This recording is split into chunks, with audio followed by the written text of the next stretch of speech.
Hi guys, मी आज तुम्हाला काल मी कोथिंबीर वडे दाखवले ना, त्याचे उरलेले तुकडे जे उडतात ना कोथिंबीर वडे कापताना, ते बघा असे तुकडे कापलेले उडतात ना, त्याची रस्सा भाजी दाखवणार आहे. ते तुम्हाला काल म्हटले ना त्याप्रमाणे याची मी तुम्हाला रस्सा भाजी दाखवली. खूप सुंदर होते. हे बघा मी वाटण करून घेतलं आता. ह्याच्यात कालची कोथिंबीरची दांडे उरलेले आहेत ते, अँड मग त्याच्यात एक टोमॅटो, कांदा, थोडं लसूण, एक मिरची, थोडं अद्रक असं करून हे वाटण करून घेतलं. तुम्हाला बाइंडिंगला पाहिजे तर थोडं तांदळाचं पीठ, बेसन पण टाकू शकता, या तर खोबरं टाकू शकता. ज्याचे त्याचे पसंतीनुसार. माझ्या नवऱ्याला नाही आवडत खोबरं वगैरे ते सगळं, त्यामुळे मी हे कोथिंबीरचे दांडे, आलं, लसूण, एक टोमॅटो, एक कांदा, एक मिरची असं सगळं घेतलं आहे. आता मी तुम्हाला दाखवते. मी हे तेल तापत ठेवलेलं आहे. मी लोखंडाची कढईच वापरते, तुम्हाला सांगते. तेल तापत ठेवलेलं आहे. मी त्याच्यात राई, जिरं पहिले टाकते थोडं. राई आणि जिरं टाकलं की थोडं वाटाणे फ्राय करून घेईन. पुढे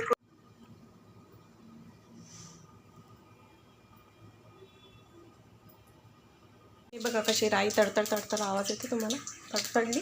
आता याच्यात पहिले जाणार मिरची पावडर, थोडा आमचा घरचा मसाला, आपल्या अंदाजाप्रमाणे जेवढी भाजी आहे त्याप्रमाणे थोडं थोडं टाकायचं. थोडी हळद आणि थोडं मीठ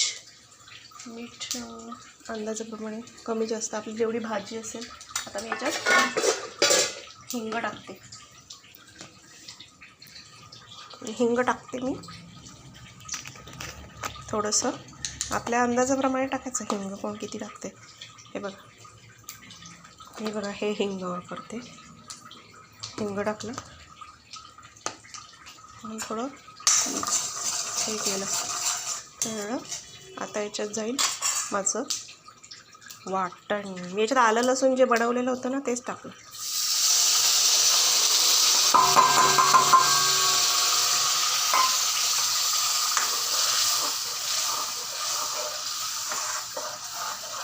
वाटणाने या कोथिंबीरच्या दांड्या खूप हेल्दी असतात. वाटणाने खूप टेस्ट येते या भाजीला.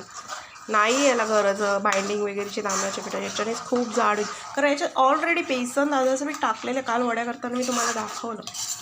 मी मुद्दाम हे कच्चं शिल्लक ठेवलं. मला याची रस्सा भाजी माझ्या नवऱ्याला खूप आवडते, त्याचा फेवरेट आहे, म्हणून मी दाखवते तुम्हाला.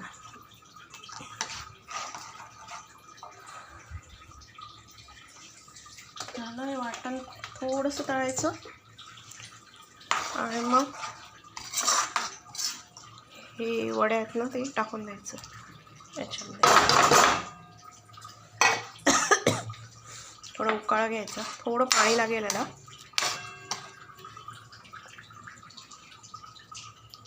थोडं पाणी टाकते.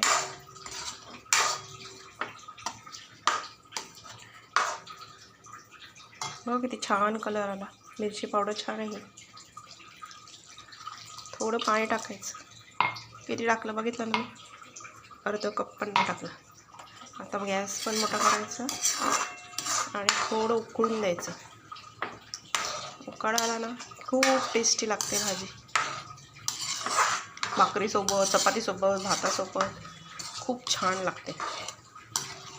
माझी आज भाकरी आणि भातासोबतच खायचा विचार आहे. मी तर नाही खाणार, मी तुम्हाला काय खाणार आहे ना, स्प्राउट्स भेळ ते दाखवीन. माझा नेक्स्ट व्हिडिओ बघा.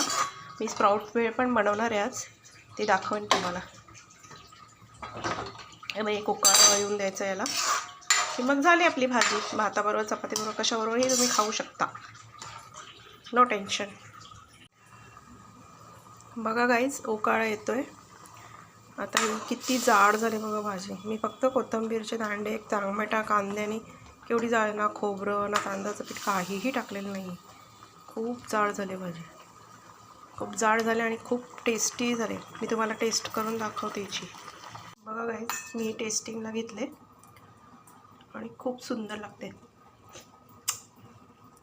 खूप सुंदर झाले भाजी, करून बघा. खूप अप्रतिम, यम्मी. माझ्या मुलाला, नवऱ्याला तर खूप आवडते.